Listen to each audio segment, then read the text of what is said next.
quase. E o Dürer chamou um cara de mito, um cara que não consegue ler. Na ONU, ele tinha dificuldades, porque tem o TP aqui do lado de cá e o outro lado de cá. Ele ficava lendo assim. E ele na terceira... Eu fiz ainda na época do primário.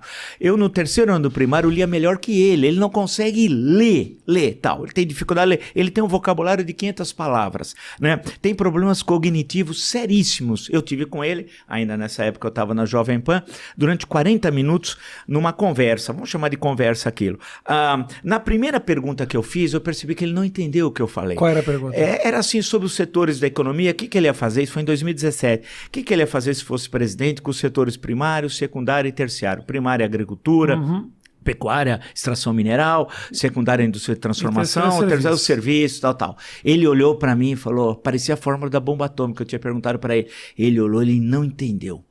Aí mas eu percebi... aí eu te falo, desculpa te interromper, Vitor. Não. Eu creio que a ignorância não faz do sujeito um sujeito ruim. Exato. Mas ele é um cara uma mau. Pessoa má. Ele é má. Ele é má. Essa Você coisa de, sinceramente, cara, de ir a público e falar... Não sou coveiro! Porra, as pessoas estão morrendo! Simular falta de ar, simulou o cara morrendo com falta de ar. É um negócio, quer dizer, essa maldade, né? Que ele realmente concorda com você, a ignorância não significa que o cara é mau. Então, se o sujeito ignora por não ter oportunidade de conhecimento, ele teve, que nós pagamos esse malandro, esse marginal. Nós pagamos o estudo dele na escola militar. Depois ele ficou 10 anos no exército e 30 na política. Ele não é militar, ele é político, e um mau político do baixíssimo clero. Ele nunca fez nada. Então, mas ele é um sujeito mau. E aí também aflorou essa maldade da sociedade brasileira, né? Teve um efeito de progressão geométrica essa maldade.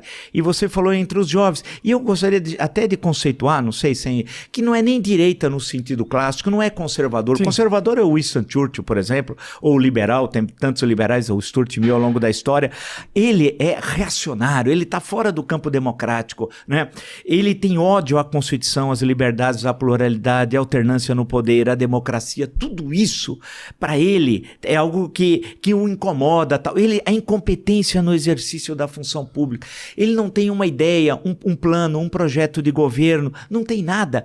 Ele não tem uma identificação com os mais pobres, né? De você ver uma situação, um país que metade da população não tem água e esgoto tratado, pô, não dá, né? Ele não tem ele nunca visitou uma região pobre, foi conversar com as pessoas, foi ouvir, nada. Ele faz a motociata, que é uma das coisas mais ridículas, se reúne com essas pessoas igual no 7 de setembro em Brasília e em São Paulo, né? São pessoas assim, você vê assim, são fanáticos, gente violenta, né? Gente que usa arma, e essa loucura, é bom lembrar, até a Folha, acho que 2 dias atrás, desde que ele assumiu a presidência, aumentou 3 vezes o número de armas no total, no quanto, no Brasil. Isso é um perigo.